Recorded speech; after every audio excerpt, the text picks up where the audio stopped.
Okay. Picture it. The Kobayashi Maru, but real. Ooh, well, this week on Mission Log Reactor, can you use a comic book to reboot a computer? If Nus Braka is the enemy of our enemy, do we actually have any friends at all? And can you make love and war at the same time? It's that time again, John, to talk about Starfleet Academy Season 1, Episode 5, Come, Let's Away, where understanding your enemy takes on a whole new meaning.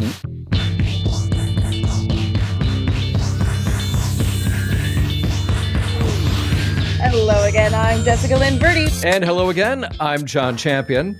We're back again with a brand new episode of Mission Log Reactor. We are loving your guys' response to this brand new series, this brand new format. So keep it coming. Let us know how you're feeling in the comments. Thank you so much. We are here to share our first blush reactions to new Trek series as they drop. John, Are we though? Are we loving what everybody has to say?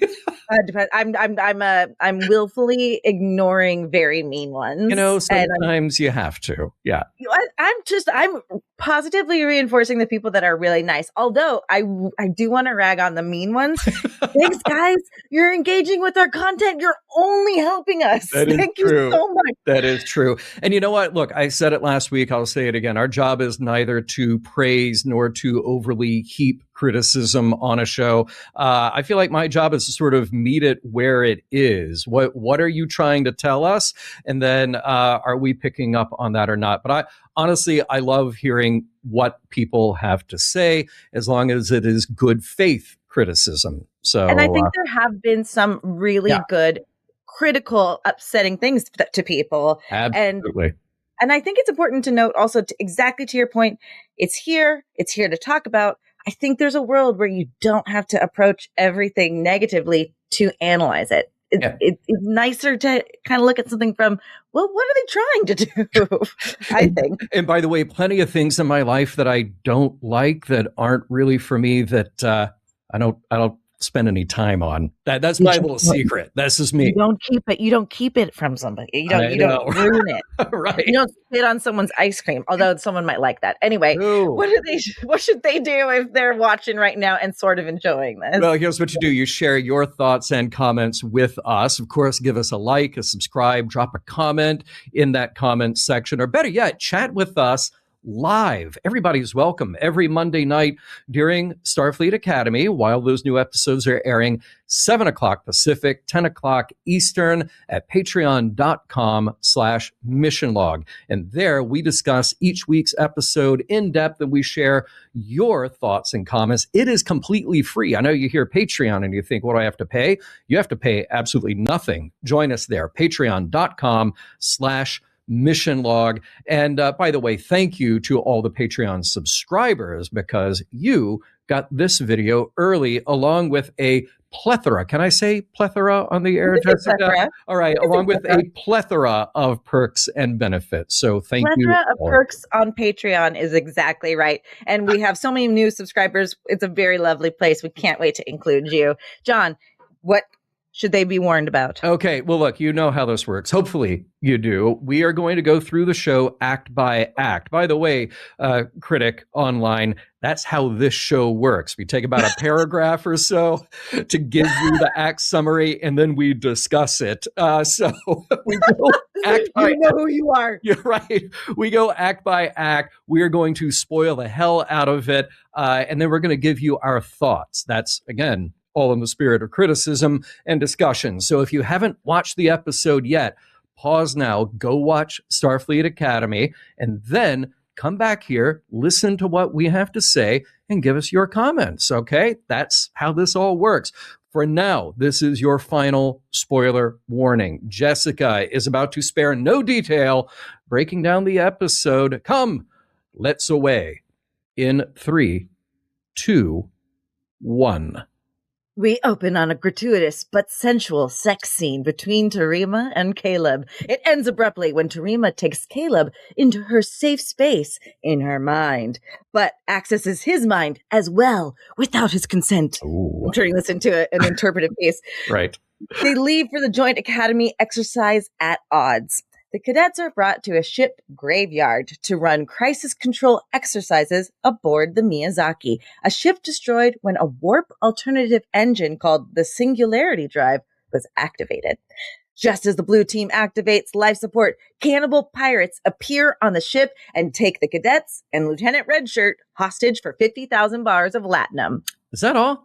50,000? I don't know what the exchange rate is in the 32nd It's also century. bars. It's not like it's like pieces. It's not dollars of latinum. So like it's gold bars. How much is 50,000 gold bars? So I know you can have a slip of latinum. You can have, what was the other one? My DS9 memory is fading, but you can have a slip, but then you have gold pressed latinum.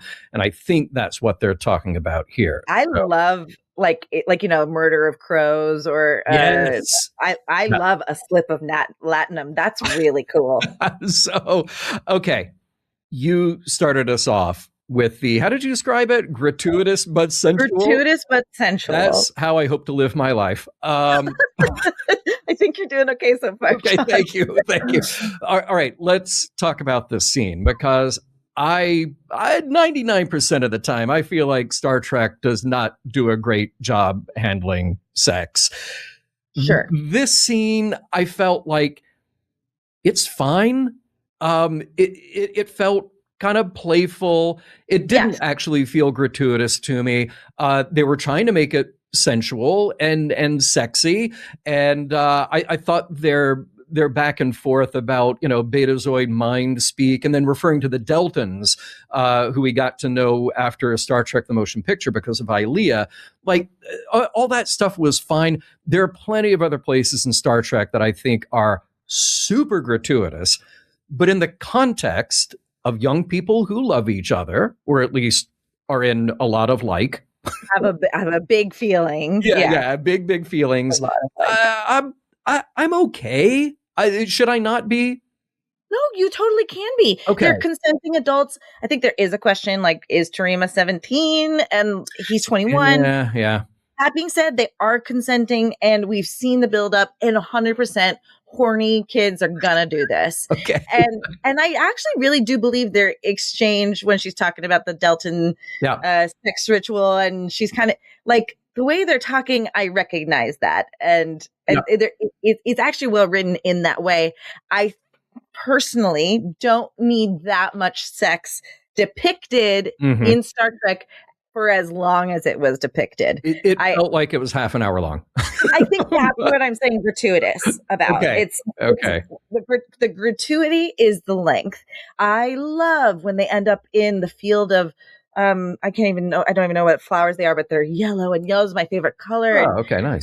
There's some I kind of got what they were going for. Yeah. I just didn't need to see her thrusting on top of him. I could have had implied 90s sex. Sure. Okay. Yeah. I hear you. Yeah. I mean, all in all, again, fine. Like of the grievances for sure. Yeah. Because again, Star Trek kind of occupies this weird space where we've talked about the language before, and there are different ways to justify or maybe not really care for the use of language on this show.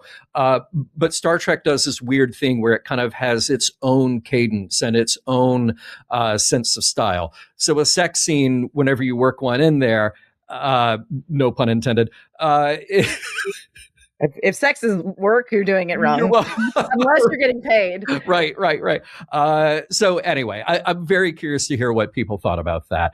I will say that when we get to the end of that scene, the kids, they have no chill because there's no understanding like how to forgive, how to apologize, how to come to sort of a meeting of the minds, Quite literally. Yeah. I mean, that's just it. There should be, I think this is our big complaint for the relationship in general.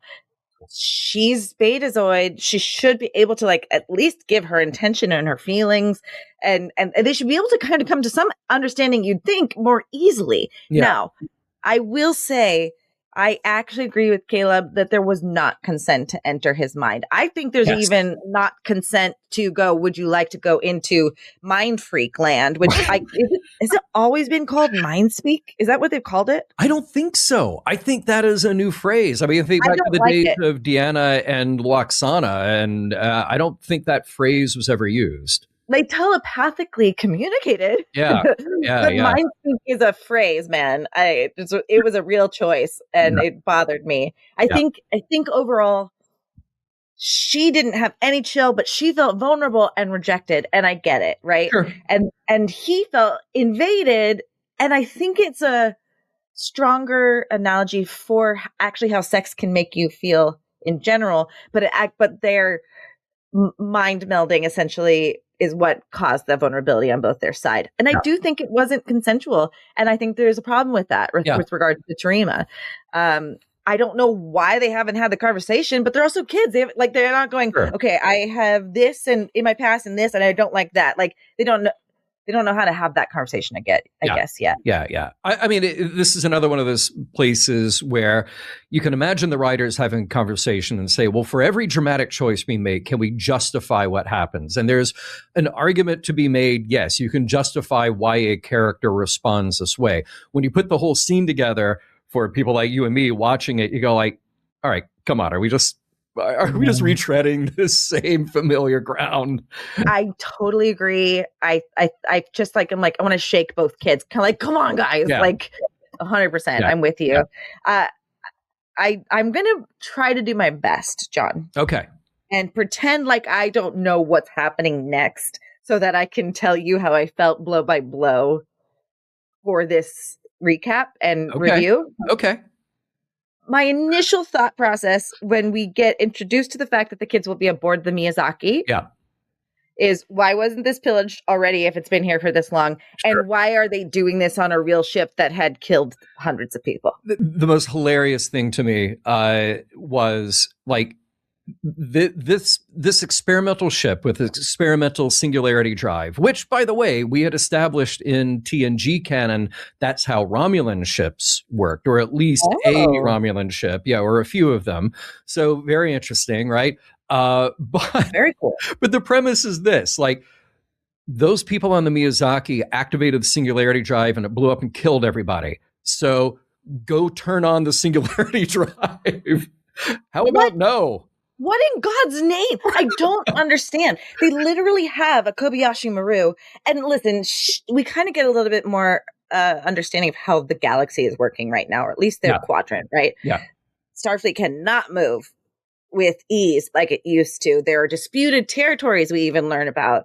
And these cadets will have to face things no Starfleet member has yet. So I get it. Yeah.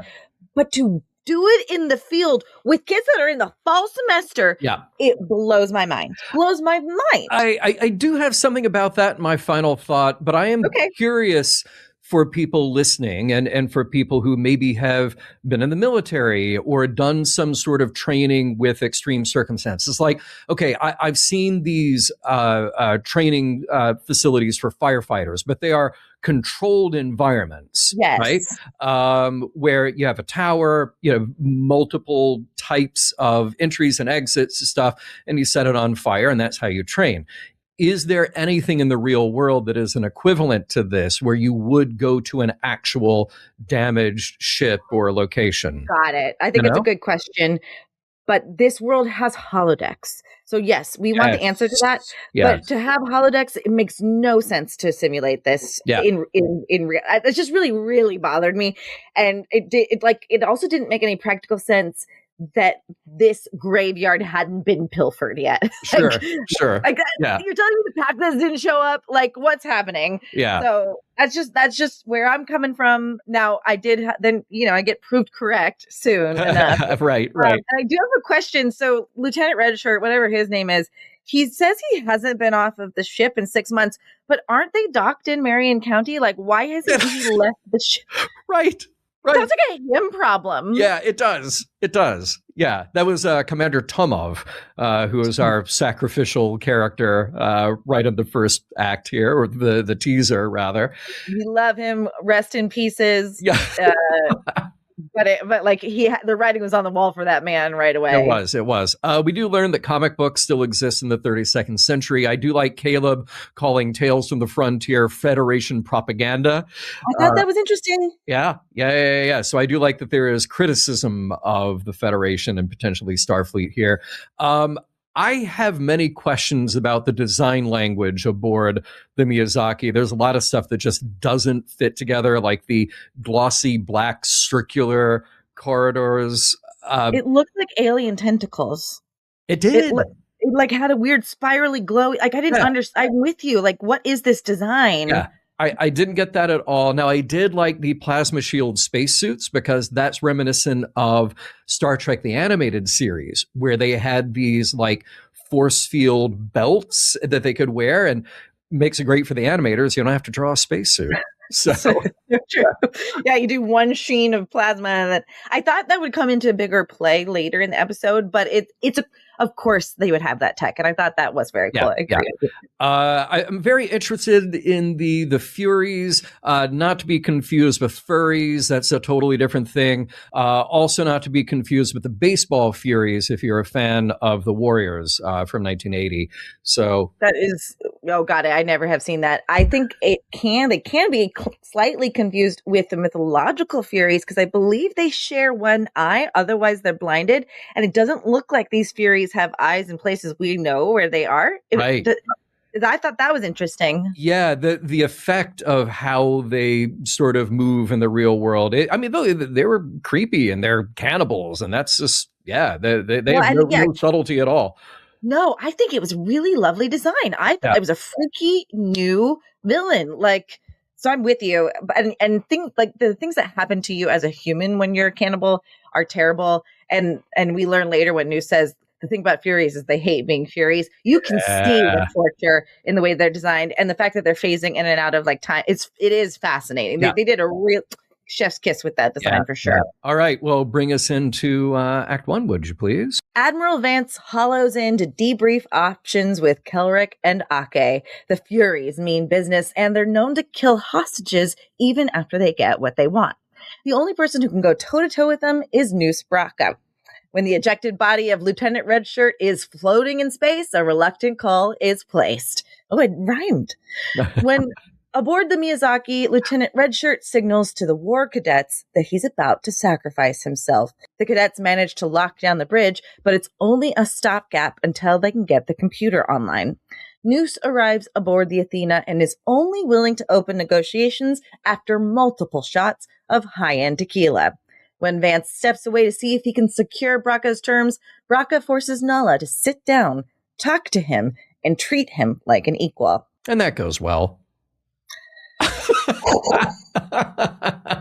Now, I knew Nus Braka was going to be there in some way, shape, or form. Sure. I thought it was really interesting that the call was made to bring him in as an intermediary. I thought that was I was like, this is a different way to bring in this guy. Well, and it does set up this central idea, is the enemy of your enemy is your friend, or not, as Nala calls out right away.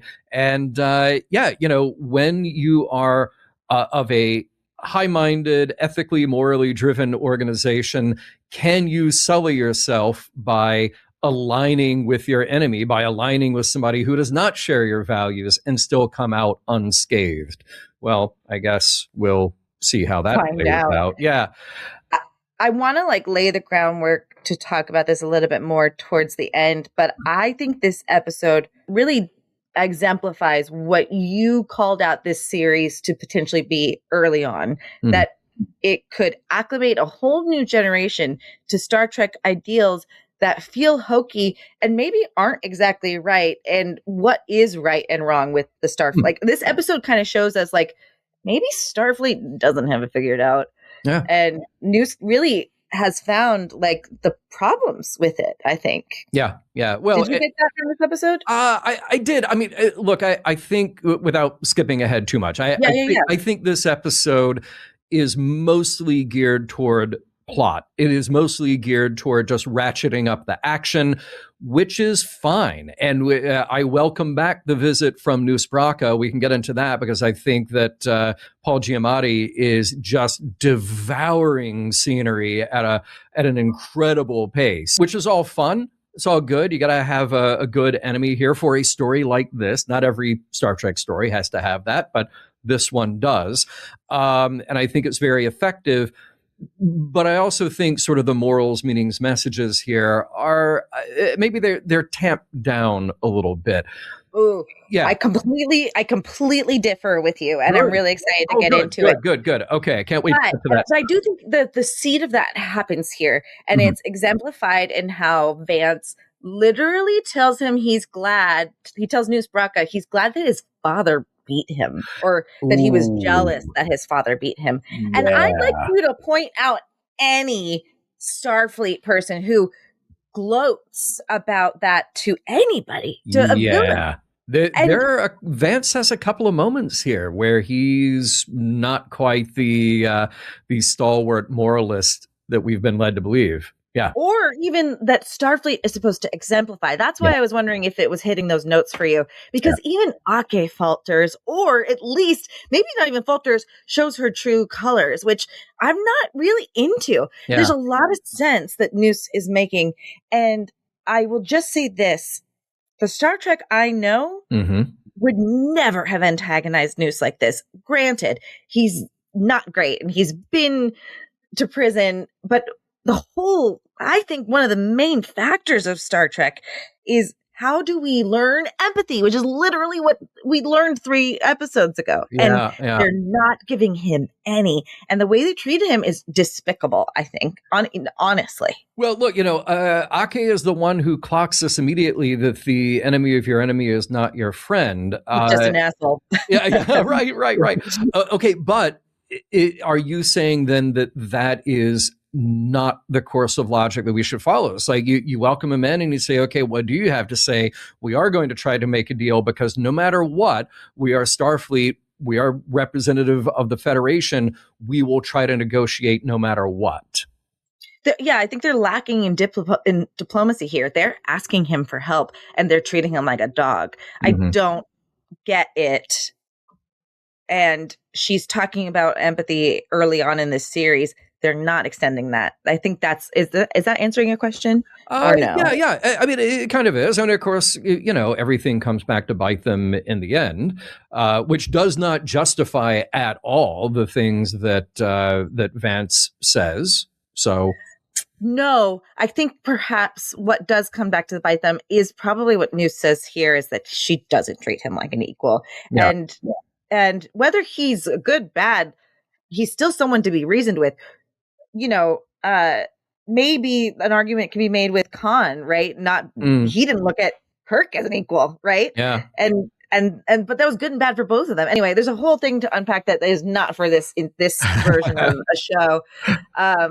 But there's huge implications here that I actually think it's less of a lore-driven episode as it is a exposing of the character we're really dealing with, especially in Nala. Oh, okay. I like this. I like what you're seeing here that maybe I did not. So I relish that.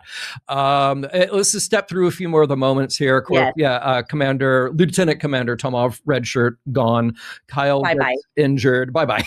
I do like Crag stepping up, of course, to provide some care to Kyle. That just makes sense. He's a little turned on. Yeah, Are you sure you're not part? Hang on. A little bit. Very cute. Now, look, Bobby the Vulcan, and I'm going to always call him that, Bobby the Vulcan, he says, the needs of the many outweigh the needs of the few or the one. But here's the thing. He says that a famous officer once said, or whatever, he phrases it very specifically like that. And I was like, you do not need to be quoting Spock, because that Vulcan truism predates Spock.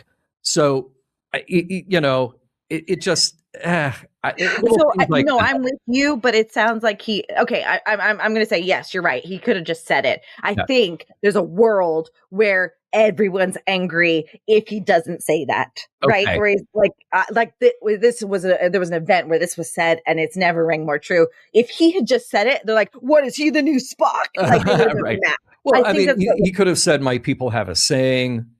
That's true. Yeah. Who knows? Yeah. But in the greater context of, I think what he's trying to achieve here, trying to. Yeah.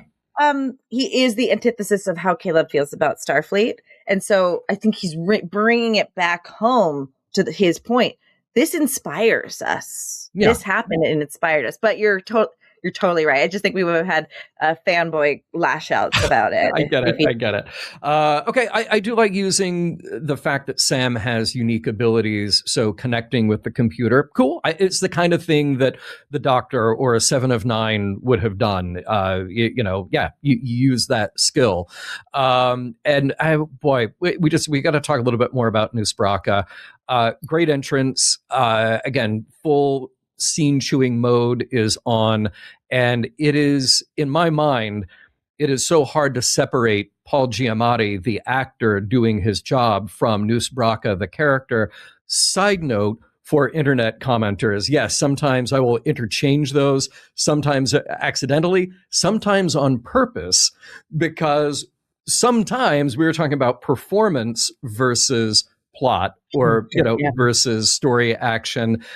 Same reason I may say Shatner instead of Kirk. You know, I think that's right. Shatner is Kirk, but Kirk is not Shatner. Thank you. Yes, exactly. Sometimes it gets fuzzy, but then sometimes you got to draw a line. All right, let us go headlong into Act 2. On the Athena bridge, Genesis realizes there may be a way to locate the cloaked Fury ship, and Lura lets her do her magic. Tarima mind speaks with Caleb while Sam tries to update the computer, which is still attempting to save a crew that died years ago. Nus confronts Nala about her limitations with time as a Lanthanite, and we learn that not only did Nala's son die, she let him die. He relishes in the cosmic poetry that Caleb is now a hostage. Oh, boy. Ooh. Yeah. Some heavy stuff there. We get a lot of exposition out of this, which is fine. You know, a story like this is going to require that. There's this moment between Nus Braka and Ake where he says he's been thinking about her, and she says, "I don't think about you at all." Very strong Mad Men energy. Do you remember that scene in the elevator? Don Draper? I have not seen Mad Men. Oh, okay. One of my favorite series, but that is almost lifted word for word. Amazing. Yeah. Of course, Mad Men is one of your favorite series of all time. I had to watch one of the episodes because I talked about it in Ranking with Roddenberry. Yeah. I feel like I'd like it, but also I feel like its time has passed, but maybe I might enjoy it. Yeah. When we have, we get a lot of these good scenes that I particularly like in Star Trek overall, where you just have two actors in a room doing their thing. There are some very effective episodes, like whole episodes that are built around that. And we get some great scenes in this episode like that. When you have Braka and Ake in a scene, like the tension just goes way up. These two are working really hard. I'm going to kind of bring that back in a little bit to just talk about what I see in Holly Hunter as Ake. Sure. Yeah. Sure. But let's also talk a little bit about Genesis Live stepping up and using that scientific and strategic brain. I think it's a good scene. I think it's a great scene. And I think, as I kind of clocked earlier in the season, Durham is also showing that he's going to be a really good number 2. He doesn't really have a moment that he's saving, but he's supporting Genesis. He's like, it's her idea, basically. And we're also seeing, like, there's a world where you say, why are these kids on the bridge? Right. They should have been escorted off. Yeah. But when you see our friends from Greatest Trek call that actress who swallowed the comm badge, they take her, they call her, I think, Nelson from The Simpsons. The Simpsons. That she has like Nelson vibes. Okay. So whenever they talk about her, they call her Nelson. Nice.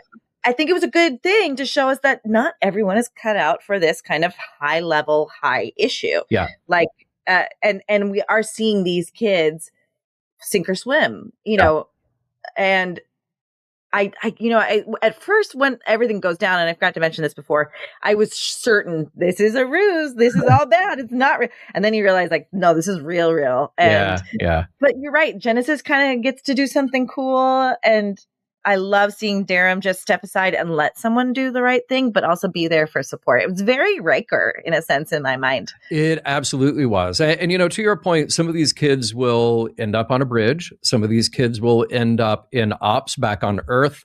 Some of these kids will end up peeling potatoes because somebody has to do that on a ship.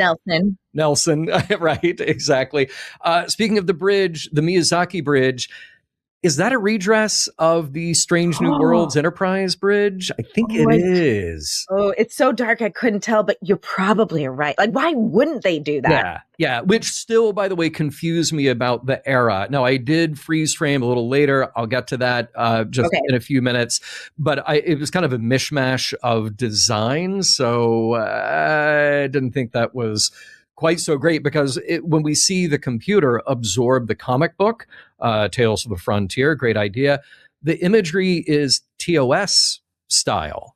So like, it is. Why, unless in the 31st century, they went back to that style? I don't quite get it. Oh, so you're suggesting that comic style would be, like you're talking about the uniforms. Yeah, because remember, Bobby the Vulcan is reading a comic book. Which I love it. Yeah. But you're right. They look like they're TOS string. I understand what you're saying. Yeah. Oh, did we get a time mark as to when? We will soon. I'll tell you in a moment. Okay. You must have. Yeah. Yes, you did a freeze frame. But still, even still, it has to be at least 700 years after Strange New World. So yeah, maybe they had like a bicentennial year, and they're like, we'll go throwbacks this year. We're just going to wear uniforms from back then. Like when they do that for basketball, they're like, hey, let's look at it like we're from the 60s again. I like that idea. Maybe that's what it is. Yeah. Okay, so we have to have some payoff to Tarima's psychic bond with Caleb. Yes. Absolutely makes sense. I also like, in all of our throwback stuff, Nus Braka playing with this gold-plated NX class ship in Ake's room.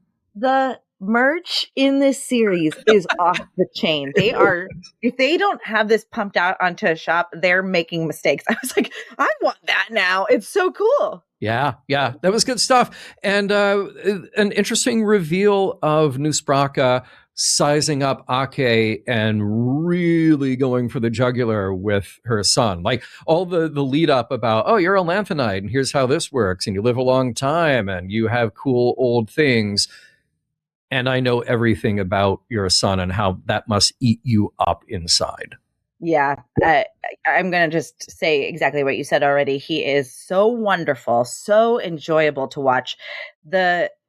I tend to like you. I don't watch it as many times as you do. I'm very impressed with your dedication to Star Trek in general. But I usually watch it once and then do my like work pass. Sure. And I might have like something else. Like I play video games. I'm ADHD. I do really well when I'm trying to pay attention to two things. I couldn't look at my video game. The second he entered this scene, it had to go down. Yeah. And truly the word I'm using, and I think it's accurate, is riveted. Yeah. And I think he's a big component for why this episode is riveting. But they followed up with some really good stakes. Like when they are on the bridge and can they get the computer to work, and how sad that computer like splintered off, but also like it's trying so hard. It's so like I'm starting to care for AI in that way. Yeah. Like all the sweet little computers trying to save the ship still. Right. But yeah, Sam is doing great work. This was a particularly riveting episode, but I do think Paul is a big component of that. Yeah, high marks for action. Okay, so penultimate act, what do we got? Tarima reports that she can connect with Caleb, and we finally learn why she wears her inhibitor. Her abilities are so strong that she destroyed her father's hearing, accidentally. Despite the risk, Tarima undertakes the task of relaying information to the blue team that could help them restore the singularity drive. On the Miyazaki, the computer finally recognizes blue team as the new crew, just in time to sever the arm of a Fury that breaches the bridge door. I love that. It's a great effect. It's so good and so gross, and I feel like it shouldn't work that way, but I don't care. I don't care either. Yeah. I couldn't agree with you more. Nala knows she's missing something, but returns to the table with Nus to grant his request and to goad him.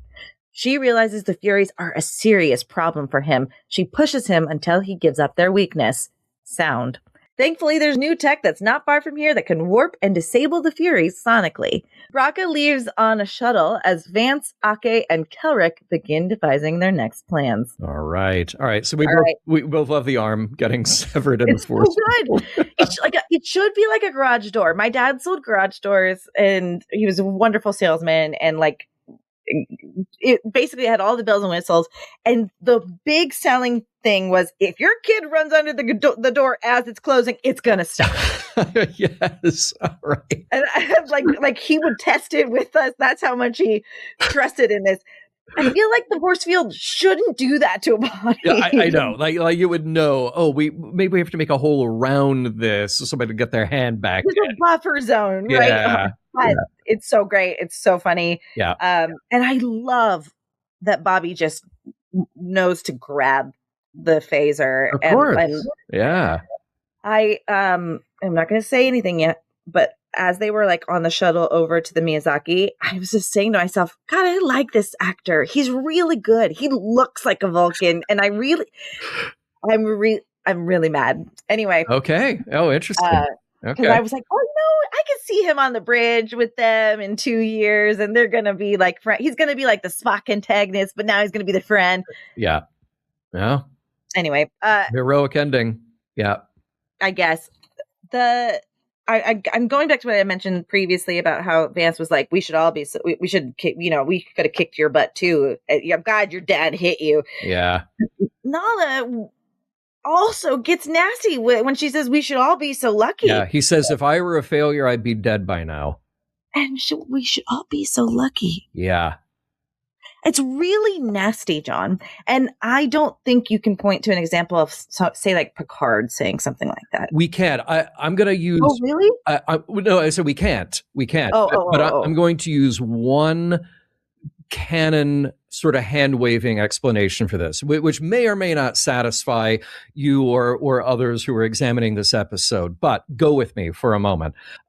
When you roll around to watch Star Trek Enterprise, and we have not yet gotten there on Mission Log, but I remember this from watching it before, Captain Archer has to do a little diplomacy with some Tellarites, all right? One of the distinguishing features of the Tellarites, their communication, their way of respecting and engaging with other people is through insult. So you could, in theory, say that with Nus Braka confronting Ake, saying, you never talk to me, like you don't meet me where I am, essentially, which has been a theme throughout many of these episodes, right? If she knows enough about Tellarites, she may know that this is baked into their culture, and you do that. You do throw out a deeply personal insult in order to meet them where they are. Now, that contextualizes it in a different way, John. It may not be the final answer for this episode. It may not specifically apply to Nus Braka. Nus Braka is an awful guy. Yes. So... who knows? Just throwing it out there. Yeah. No, I think it's a really, really good piece of canon that gives context. I think it's hard to argue with that. You know what I mean? It's like, I'm trying to find out how he's wrong. I don't think I can. So I guess, because I think there might be a world where someone's going, well, why is Jessica advocating for treating a jerk like Nus Braka nicely? I think the way I'm trying to look at it is this how Starfleet wants to exemplify how we come to understand our enemy, or how we come to understand people who are different from us? Idic is not, oh, you're different from me, but it's like, how come you are the way you are? Oh, your dad hit you? God, that sucks. Yeah. That, I think. But if a Tellarite likes to be talked down to, I'm not going to, yuck is yum. but look, I fully embrace and understand what you're saying, because I firmly believe that we do our best as a human species when we treat each other with respect and we go back to the negotiating table. And side note here, but I've been listening to a lot of history podcasts recently, and one of the things that I was really interested in is like German POWs during World War II, when they were sent to POW camps in the U.S., they were treated extraordinarily well. They were given great food. They were given jobs. They were paid for their jobs. Really? Yeah. And their mail was not censored when they sent mail back home because they knew that they were treated well, and they knew that they would say glowing things about living in the United States. Wow. So when the war was over, a lot of these people stayed, and they stayed at the jobs that they were given during the war. So that story, I didn't know this. is incredible, right? But that story really resonated with me, given that we live in a world where there is a lot of antagonism and a lot of othering. I just think, look at that example that says you treat somebody well, you treat somebody with humanity and dignity, and the repercussions are far reaching, because now you have a whole generation of people growing up after that to say, wow, we were treated right. And now we want to give back because of that, So look, wow, that may or may not apply to Nus Braka. No, it may not. And I don't think special case. No, I think that's fair. It's just a weird Starfleet, like full frontal attack on this guy. Of course. That's all. But no, that's fascinating information. It's good context and something to esteem, I think. I love that. Yeah. All right. Well, let's talk about a couple of other things. Now, Tareema, of course, we know that she's special. I didn't see that coming about her father, but that was some interesting payoff to questions we had earlier. Years. Yeah. I thought that was fascinating. Yeah. That was a pretty deep moment and put all of that stuff back into context from episode 2 beta test. All right. I did freeze frame the Miyazaki, the schematic that Kelrick called up. It is a Constitution class ship. I really love the design of the Miyazaki, but this is a Constitution class ship commissioned in 3067. So more than 120 years from where we are in the present day 32nd century of Starfleet Academy. So pre-burn. Pre-burn. Experimenting with this singularity drive, but way past TOS, which is why I was wondering about the comic book using TOS imagery. It's pretty funny. Yeah. But I want a model of that ship. And I still don't understand the weird glossy black tubular set dressing. I don't get it. Yeah. No, I'm with you. It makes no sense. At first I was like, oh, there's been some weird growth ever since they shut down. No. It's the design. Yeah. But it was like H.R. Giger meets Starfleet. It was very strange. Yeah. I love that. No, that's exactly right. Of course you would freeze frame it. You're a total dork. I'm a total dork. You really are. I love that. Or no, you do your homework. I did. Right. Yeah. We'll call it that. Yes. Yeah. Now, we do get some clarification from Kelrick that his students previously had installed software that allows the singularity drive to function. So within the episode, they clarified that. Okay, I'll give that to you. But come on, your students installed it, but they still couldn't turn it on. You know what? That's a really good argument. And you're telling me another ship hasn't been commissioned with this technology now that they know how to do it? I know. That's very funny. I didn't even think about that. Yeah. I thought it was very funny that they're like, we have 2 plans. And I think that's also not what I'm used to in Star Trek. Is like, well, if this doesn't work out, and I was like, well, it's probably not gonna. Right. Like, we can do this. But I think it's smart. But I felt very not Star Trek to me, where it's like, there's 2 ways to go about this, and we will figure it out. Right. No, I love when Ake returns to the negotiating table, and she does try to turn the tables. As we say, she's trying to get the upper hand now. And of course, we can assume how this is going to go. There is a tactical wrinkle that I noticed. So the Athena can't just generate the sonic disruption that it needs to combat the Furies. I mean, they got to wait a half an hour for the Sargasso to show up. That's the only ship that can make a noise.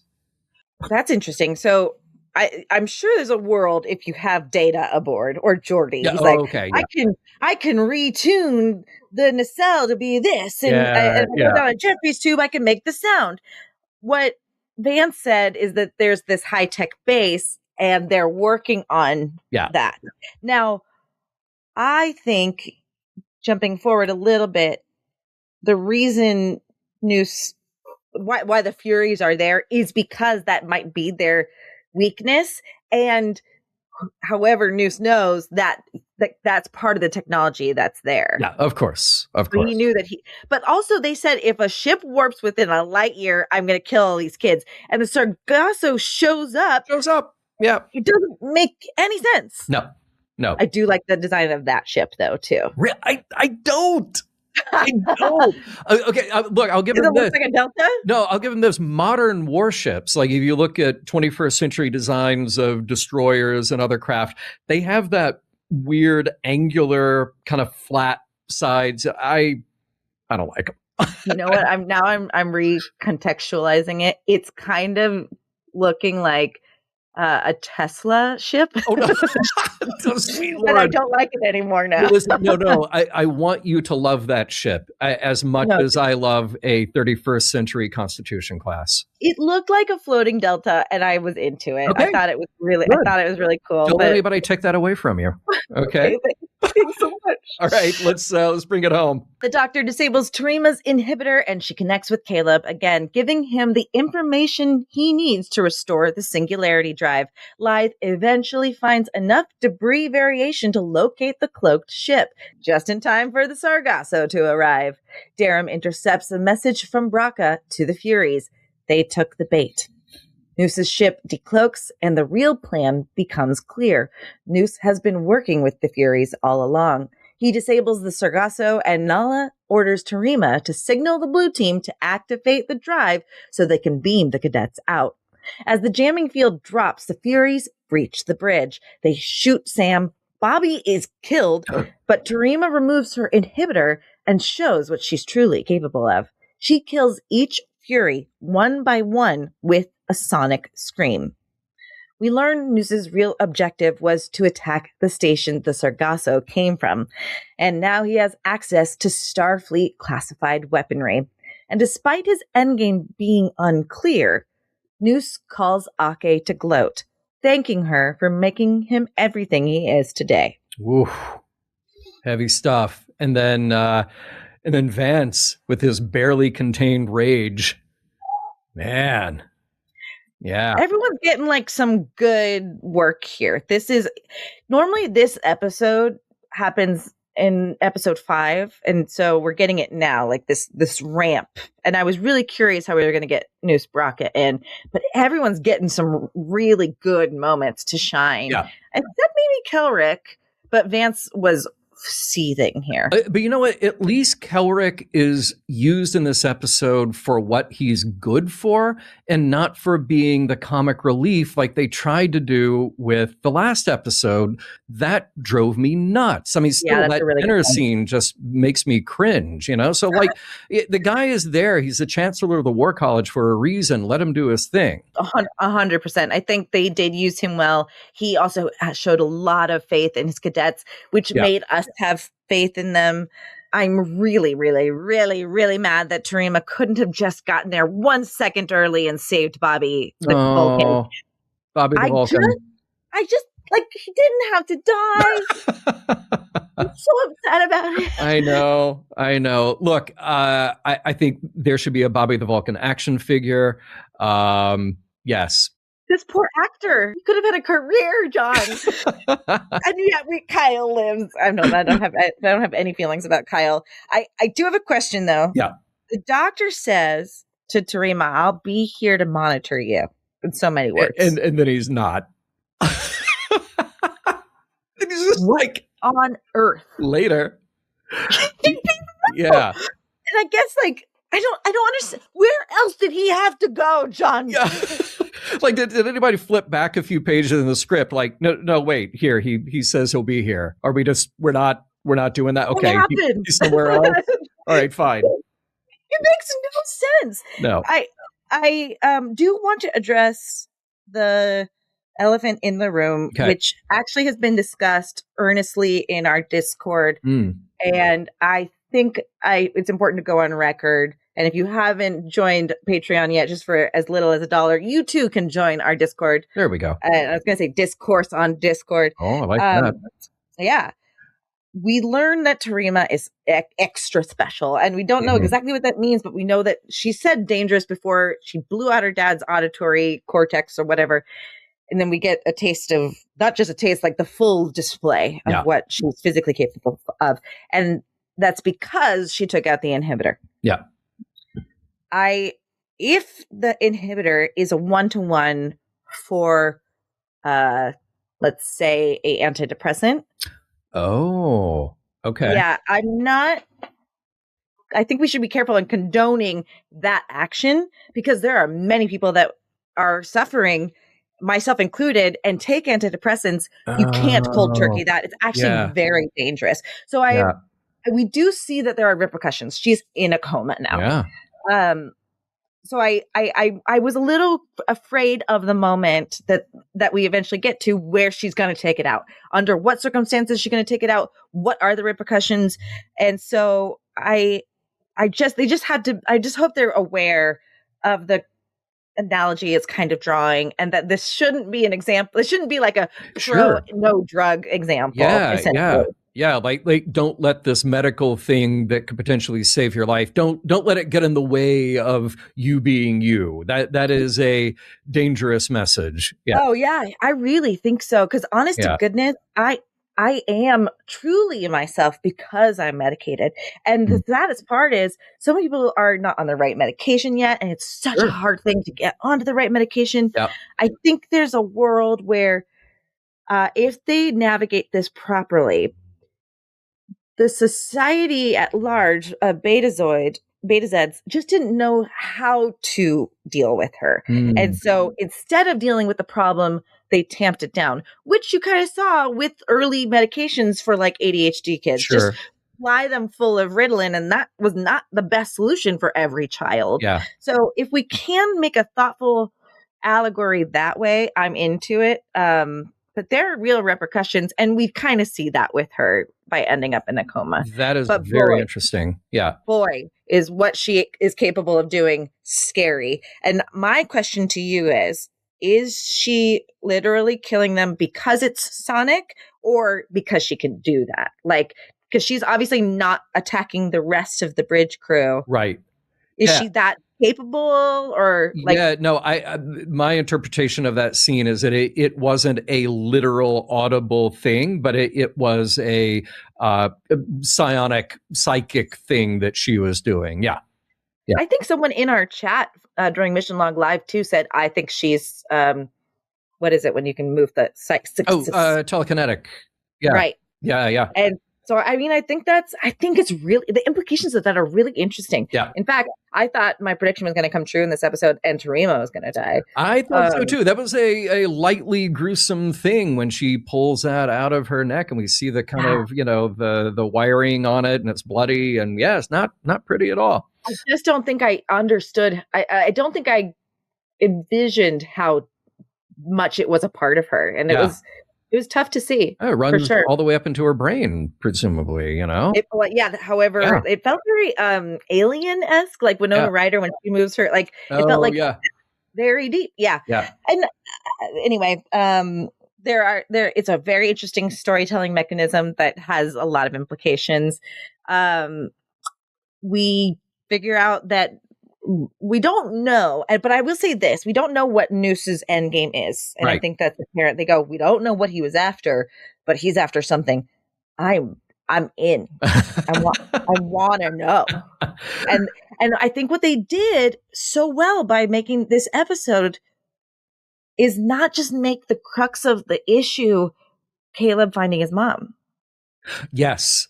I agree. It doesn't just have to be that. And look, in the great pantheon of Star Trek villains, I think in recent years, they have tried harder and harder to bring in villains that feel like they're a little unhinged, they're unpredictable, whereas, like Khan was of singular mind, and Christopher Plummer, who played, don't at me, y'all. I can look it up too. Who was Christopher Plummer? In Star Trek 6.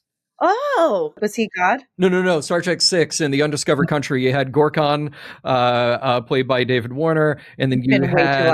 I got it. Yeah, I know. You just IMDb it for me. I will. I'll be your producer. Just give me a second. There we go. But he is. He's also a little unpredictable. But I feel like they kept trying to ramp up this just like manic energy, and you can't always. General Chang. Chang. There we go. Chang is with he the a Klingon? Yeah, he's magnificent. He's so good in that. I know the design. I didn't know that was Christopher Plummer. Yeah, right? Whoa. Right? He's so good. He's delightfully unhinged, and he's constantly spouting off Shakespeare as he's taking shots at the Enterprise, Great stuff. Amazing. It's not always effective, though. And I feel like we have had villains since then who they just feel like, oh, just make them a little unhinged, just make them manic, and just make them unpredictable. I feel like now we're back at a character who can do that effectively, because even through all the insanity, Paul Giamatti grounds it in a way that you can go like, oh, wait a minute. He's got this lock on the emotions at play. He's got this lock on what his next steps are with his antagonist. So, he's a magician. He is going, watch this hand while this one is doing that. Yeah. And I think they are exemplifying that really well.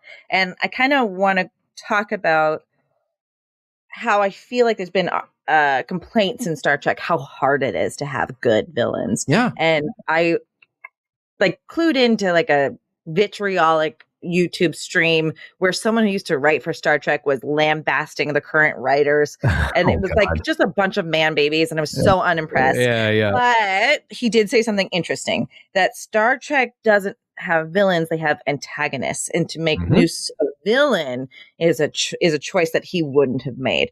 But I think either way, you can't have it both ways. We've been crying for a good villain. Yeah. So much so that they abandoned the red-haired, nest-haired people from Voyager because they were so ineffective and they brought the Borg. The Kazon sucked. Oh, God. They were so what bad. was with their hair? Yeah. But we got a good villain. Yeah. Let's enjoy that.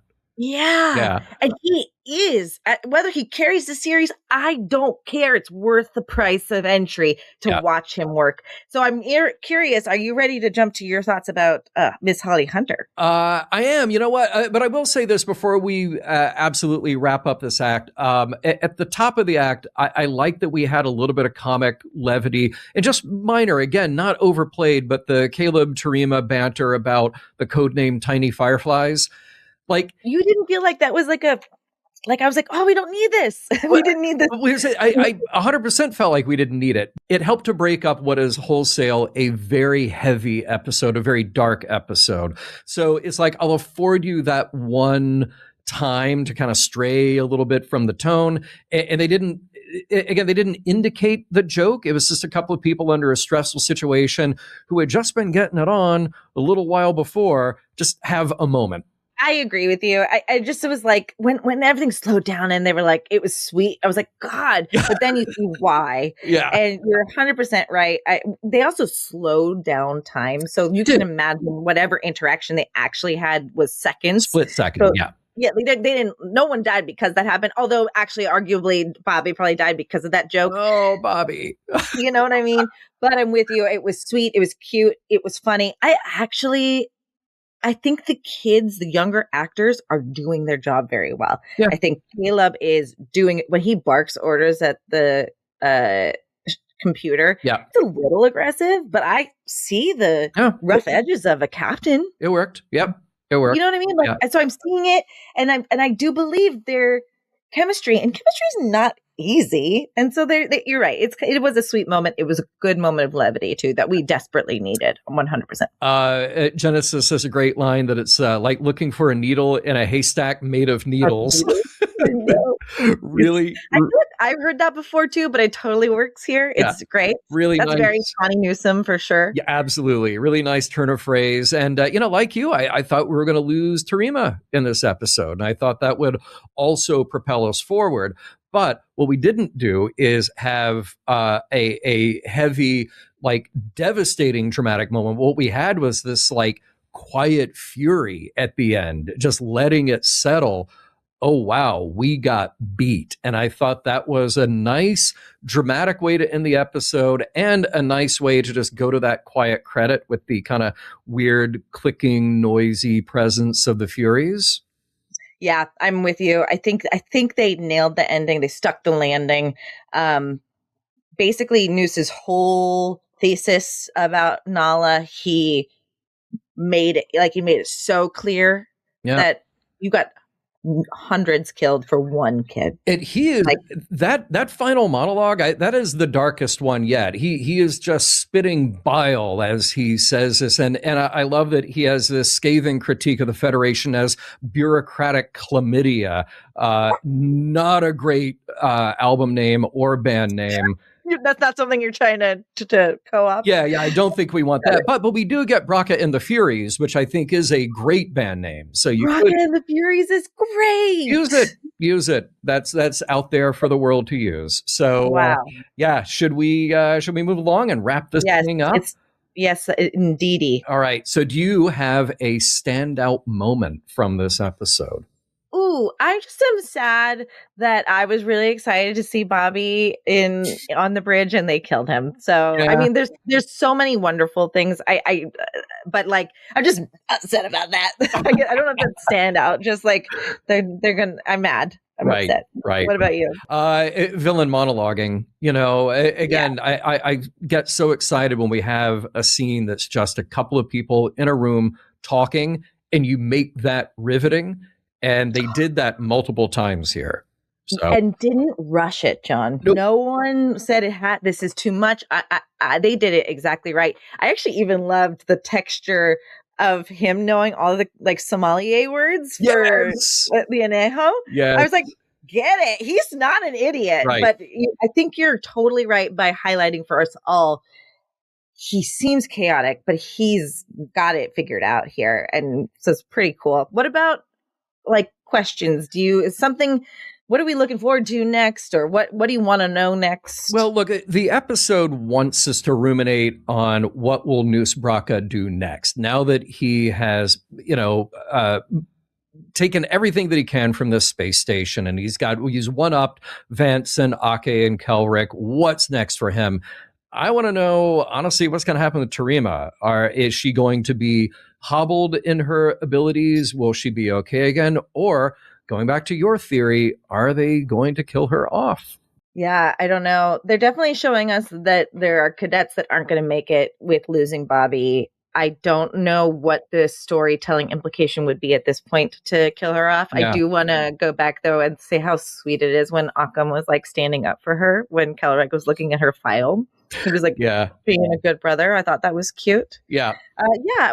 I think you're right. In the same way, the story's asking us, look over here, think about what Nus is going to do, but they're going to probably keep him away long enough for us to forget that he's got something powerful under his belt. Yeah, I think so too. Yeah. Yeah. And I don't think I have any outlying questions except for I think we are careening toward some sort of answer with the mom.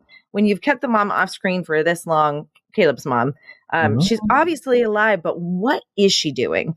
And so this episode, now that we have a grander theme for the entire series, is actually making me want to, for lack of a better word, wrap that up and get it figured out. I'm anxious to figure it out. Yeah.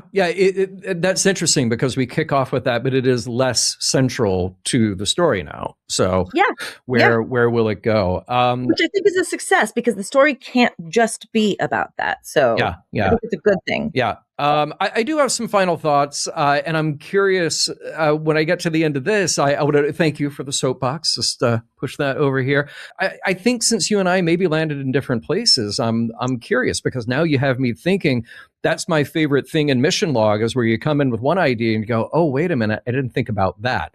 And if you don't know about Mission Log, John has been talking about Star Trek for nigh on 12 years and has gone episode by episode of every Star Trek. They just finished Voyager. Every episode is available on YouTube right now as we speak. We're gearing up for Mission Log Enterprise, and it's a ride. It's a lot of Star Trek, a lot of Star Trek in my But life. they go through the morals messages Yeah, and meaning. yeah. So you are not new to this at all. No. But here's what's going on with this episode. So I think it asks us right away to swallow a pretty big premise. Is it a great idea to send a group of cadets onto a damaged derelict ship and tell them to make it work again? Probably not. Is that realistic? I want to know from all of you. I think it is quite debatable. But as we allow fiction, as we allow a story to do, we just have to give it that. We don't say, okay, well, this is the day where that is the reality. Right. Yeah. That's a good point. And then once you accept that, okay, then you commit to the episode, because then the episode is committed to the idea and it just moves forward. So what I like then when we get into the episode, like you've been saying, Nus Braka, hey, look over here. There is a lot of misdirection that I think is very effective. The action and tension both ratcheted up effectively. But what makes this episode tick and what makes it stand out is performances. Paul Giamatti just continues to knock it out of the park. And when he is paired with Holly Hunter, those scenes have spark. They work so well. It is also a testament, though, to how good Holly Hunter is in this role. So think about it. She's not just playing the sci-fi idea of a lanthanite. She is reacting moment to moment, scene to scene, with very real specificity. So whether it's a scene with Ake and Vance, or Ake and Braka, or Ake and Laura Thok, or Ake and Caleb, or Ake and Kelrick, she brings this very distinct energy to each interaction. Go back and watch her. Go back and watch her in all of those scenes, right? A really good point, John. Okay. You know it. I know it. Acting is reacting. And watching her stay present and nuanced while still keeping everything heightened for the drama, masterclass. It is quite good. Now, I don't really have a tidy final thought here for this episode, but I mean that as a compliment. So to me, it succeeds as a piece of dramatic storytelling. This is about situation. The villain chooses scenery. The heroes are genuinely in peril. They take real losses to the group. They then regroup and they live to fight another day. So this episode lands where it does and where it needs to in the middle of the season, setting the stage for the back half. Yeah. So I may ask you, Jessica, do we get a deep moral meaning or message? Maybe, maybe not, but that's okay, because not every Star Trek episode needs to carry a thesis statement. We have had a lot of room up until now for big ideas. I refer you back to Vox and Excelso and some of our other favorite moments. And Jessica, my partner, you were almost right. You were so close. I truly thought Tarima was going to bite it in this episode. I don't want to be right. It's a curse. I know. Okay, but look, she was badly wounded. She has her sacrificial moment, ripping out the neural regulator. That is no small thing. It's brutal. It's heroic. And it gives her the chance to be honest about her own trauma before stepping up when it matters. So good moment for her. So now I'm left wondering, though, are you right in the long run? And maybe because we lost Bobby, maybe they're not gonna 1-2 punch us. Yeah. Was that a mortal wound that hasn't caught up with her yet? Because look, if Star Trek taught us anything, sometimes survival comes with a very long tail. So we shall see. But I got to take the soapbox back from you for a second. Please, because I got to tell you, you had me really thinking about these big ideas about Starfleet's moral presence. Talk to me. I just question I think it's making us question if Nala is actually good at her job. I think that question cropped up early with a lot of people that are critical about the series, going, she's talking about having empathy for her opponents and then they attack them. That's how you have empathy. Like how does the Vitus reflux exemplify empathy? Right. And we do learn that she's made some grave errors here. Yeah. So I think the bigger, broader message from this episode, my soapbox, is it's asking us to question if Starfleet is in the right at all times. I don't know that when Star Trek as a whole questions the efficacy and ethics of Star Trek or Starfleet, that it's at its best. We see it not done well with Section 31 to the lament of many people. It's supposed to be utopia, John. It's supposed to be the best of us. We're supposed to have gotten through this, and I am not necessarily seeing that exemplified. However, you do see it exemplified in Genesis. She rises to the challenge. Tarima sacrifices herself. Bobby has the answer, and the lieutenant sacrifices himself. Yeah. In essence, we're Caleb going, these people don't know life as it is.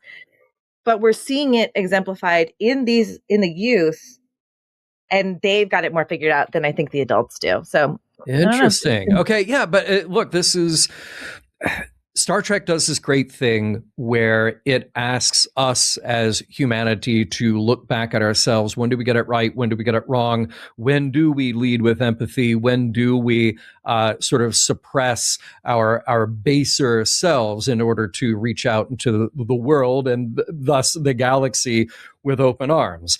And maybe this is this version of Starfleet that has come off of the burn and is a bit more paranoid, a bit insular, and they have to learn how to do these things all over again. Maybe just like we have to learn to do these things all over again. You unlocked something that I completely forgot to talk about, and we could talk about it more at Mission Log Live if you guys want to talk about it. But I will tell you this: Star Trek does a wonderful job of asking us to reflect on the world as it is. Civil rights needed to be talked about in the 60s. We talked about, I don't know what the 90s was about, but it was important. Nobody does. Nobody does. I was a child, but we love Picard. I totally get it. Well, actually, I mean, you have the most diverse ship on Voyager. It was beautiful. Yeah. So what is the reflection it's trying to show us for our day? And a lot of people aren't going to like this. America shouldn't be inserting itself as much as it is. We don't have it all figured out yet. And until we clean up our house, we shouldn't be going out into other people's houses. And I think that's what they're trying to say here. Oh, okay. I like that. Well, if you want to talk about it, you know what to do. You leave comments, you shoot us a message, or you join us live Monday night, patreon.com/missionlog. That's every Monday as long as Starfleet Academy is on the air. Patreon.com/missionlog. Open phones, chat with us. We'll hash it out then. Jessica and assembled guests, that is Mission Log Reactor for this week. We'll see you later for episode 7. Sarcastic focus. That's how it works, right there.